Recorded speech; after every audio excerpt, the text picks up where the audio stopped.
Hello दोस्तों, आज हम स्टोरी ऑफ इंग्लिश का दूसरा चैप्टर करने वाले हैं। इसका पहला चैप्टर ओल्ड इंग्लिश था और दूसरा चैप्टर मिडिल इंग्लिश है।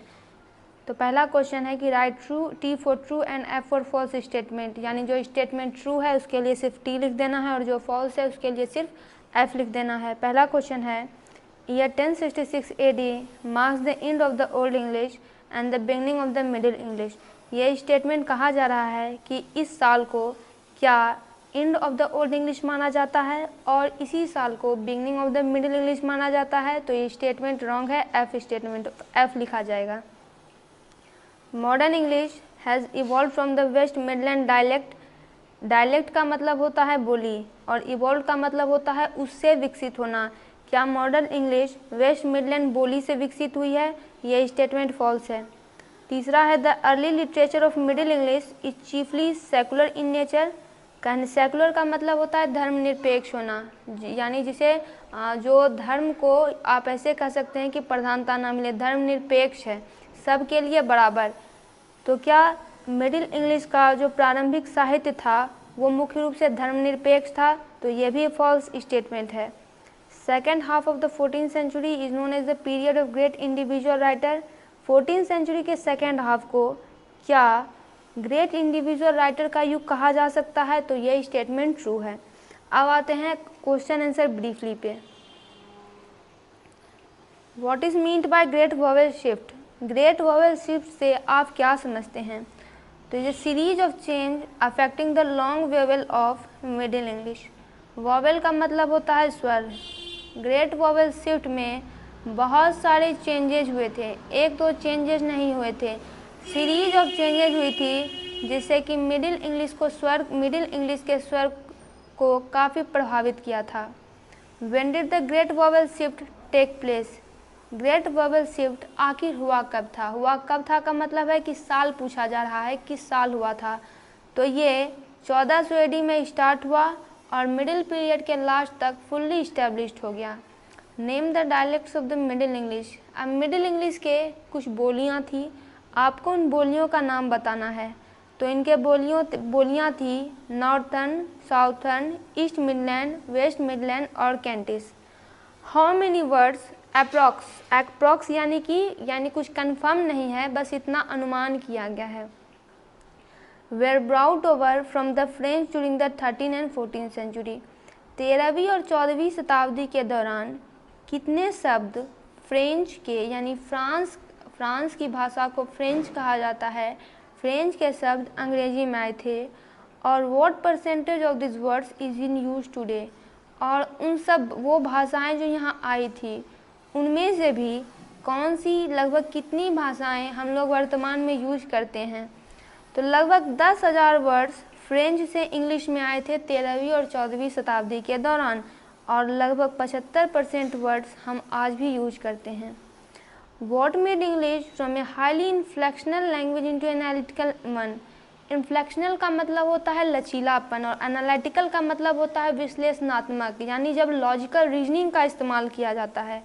पहले क्या था, इंग्लिश एक लचीली भाषा थी, लेकिन बाद में इस भाषा में लॉजिकल रीजनिंग का यूज होने लगा। तो आखिर ऐसा क्यों हो गया? तो change in the grammatical system made English into a analytical language from a highly inflectional language. अंग्रेजी भाषा के जो ग्रामेटिकल सिस्टम में चेंज हुआ उसी से ये एक लचीली भाषा से हटकर एक लॉजिक रीजनिंग यानी विश्लेषणात्मक भाषा बन गई। Name for notable writers of the Middle English. Notable का मतलब होता है महान। अब मिडिल इंग्लिश में कुछ राइटर्स भी हुए हैं, कुछ ऑथर्स हुए हैं जिनको हम आज भी पढ़ते हैं। आपको उनमें से किसी 4 के नाम बताना है। उसमें पहला था चौसर, जिसका पूरा नाम है जियोफ्रे चौसर, जॉन गोवर, विलियम लैंगलैंड और John Wycliffe. Whose works are the major source of information about Middle English grammar, vocabulary and pronunciation?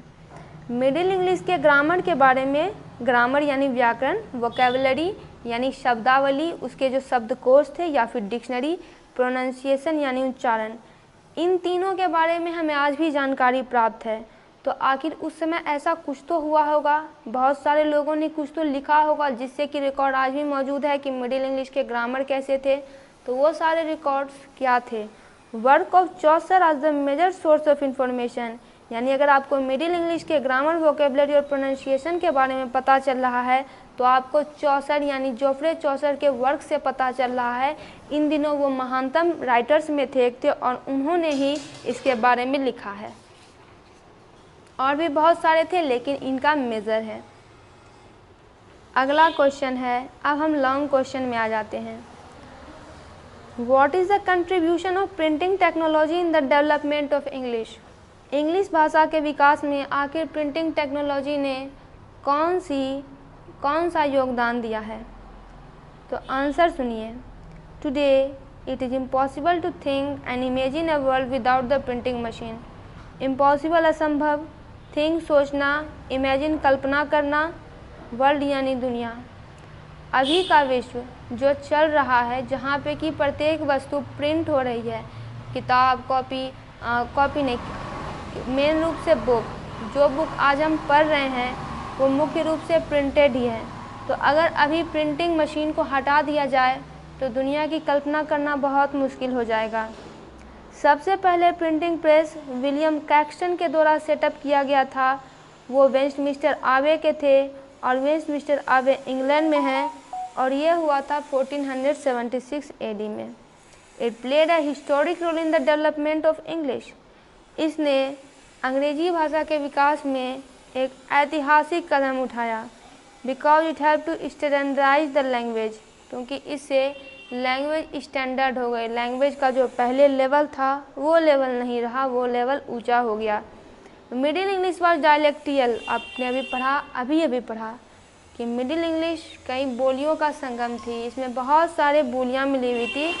तो मिडिल इंग्लिश मुख्य रूप से डायलेक्टिकल था, जबकि मॉडर्न इंग्लिश एक स्टैंडर्ड लैंग्वेज बन गया, जबकि इसमें फिर भी रीजनल और इंटरनेशनल वैरायटी मिली हुई थी। रीजनल यानी कि जिस क्षेत्र में वो थी, और इंटरनेशनल यानी बाहर का भी उस पर प्रभाव पड़ा, और ऐसे करके इंग्लिश की अलग अलग वैरायटी डेवलप हो गई। Right and note on middle English vocabulary. Vocabulary का मतलब होता है शब्दावली, शब्दकोश, यानी उस भाषा में कितने शब्दकोश थे, कैसे थे। मिडिल इंग्लिश के वोकेबलरी पर एक नोट लिखना है। तो most important linguistic impact of French rule in England was that a large number of French word enter the language. आपको पता होगा कि इंग्लैंड में बहुत साल पहले फ्रेंच रूल था, यानी फ्रांस लोगों ने आक्रमण किया था इंग्लैंड पे, और जब आक्रमण होता है तो उसकी सारी संस्कृति, लैंग्वेज इस देश में आ गए। लिंग्विस्टिक का मतलब जो लैंग्वेज पर प्रभाव पड़ा, तो प्रभाव तो बहुत जगह पे पड़ा, लेकिन चूँकि हम लैंग्वेज की स्टडी कर रहे हैं तो इसी के बारे में जानेंगे। प्रभाव ये पड़ा कि फ्रेंच के बहुत सारे वर्ड्स इंग्लिश लैंग्वेज में आ गए, और इन सब में से कुछ वर्ड्स तो ऐसे थे जो कि रॉयल ऑफिस के सम्मान और ऑनर से जुड़े हुए थे। ऑनर का मतलब भी सम्मान ही होता है। कुछ वर्ड्स इसमें से कौन कौन थे, जैसे कि रॉयल्टी, रिल्म, रिल्म का मतलब होता है क्षेत्र, होमेज यानी श्रद्धा, प्रिंस राजकुमार, प्रिंसेस राजकुमारी, ड्यूक डचेस पैलेस महल, कैस्टल किला, हॉल, सोवरिन यानी सार्वभौम। ये सारे कुछ वर्ड्स थे जो फ्रेंच वर्ड्स थे। अब इनका बहुत ही रॉयल ऑफिस में सम्मान था। French influence was gradual, gradual का मतलब धीरे धीरे होना। अंग्रेजी भाषा पर जो फ्रांस की भाषा का प्रभाव पड़ा वो धीरे धीरे हुआ, लेकिन 13वीं और 14वीं शताब्दी में इसका महत्व काफ़ी बढ़ गया। एक एस्टीमेट के हिसाब से, यानी एक डाटा के हिसाब से, लगभग 10,000 न्यू वर्ड्स फ्रेंच से इंग्लिश में आए इसी समय में, और जिसमें से कि 75% हम लोग आज भी यूज करते हैं। ये वर्ड्स किस किस चीज़ से रिलेटेड थे, तो कानून से रिलेटेड थे, साहित्य से, प्रशासन से, रिलीजन से यानी धर्म से, फैशन से। Another dominant influence on middle English. Dominant का मतलब होता है, आपने बायोलॉजी में पढ़ा होगा, जो कि ऐसा कैरेक्टर जो कि हर कंडीशन में खुद को एक्सप्रेस करता है। तो सबसे प्रमुख इन्फ्लुएंस मिडिल इंग्लिश पर था लैटिन का। लैटिन भाषा है, कुछ वर्ड्स लैटिन से भी इसमें डायरेक्टली आए थे, लेकिन कुछ फ्रेंच के जरिए आए, और ये science, medicine, law, literature in सब से जुड़े हुए थे। और कुछ वर्ड्स को यहाँ पे बोल्ड करके दिखाया गया है, उस वर्ड्स को हम पढ़ते हैं क्योंकि ऑब्जेक्टिव में आ सकता है। ये था history, index, intellect, legal, magnify, picture, genius, summary, substitute, temperature, magnify, private, etc. What are the important work of middle English era? और मिडिल इंग्लिश एरा में बहुत सारे काम भी हुए, तो इम्पोर्टेंट वर्क्स क्या क्या थे? इम्पॉर्टेंट वर्क्स थे चौसर के। चौसर ने कैंटरबरी टेल्स लिखा, prologue to the Canterbury tables लिखा। गॉबर, उन्होंने मेडिटेंटिस लिखा। वॉक्स क्लेमेंटिस लिखा। कॉन्फेसियो एमेंटिस लिखा। लैंगलैंड ने पायर्स द प्लाउमैन लिखा। वाइक्लिफ ने बाइबल का ट्रांसलेशन किया। और अननोन में यानी जिनका पता नहीं चल पाया वो हो जाते हैं the Pearl, Sir Gawain and the Green night.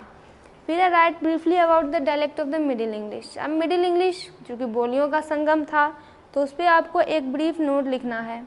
तो period from AD 150 to 1500 is called middle English period. ये क्वेश्चन ऑब्जेक्टिव में आता है कि 1150 AD से 1500 AD तक का समय मिडिल इंग्लिश का पीरियड कहलाता है। उस समय तक इंग्लिश मिक्सचर थी बहुत सारे बोलियों का, और दिस डायलेक्ट, और ये लगभग 10 डायलेक्ट थे। ये 10 डायलेक्ट थे northern, southern, East Midland, West Midland and Curtis.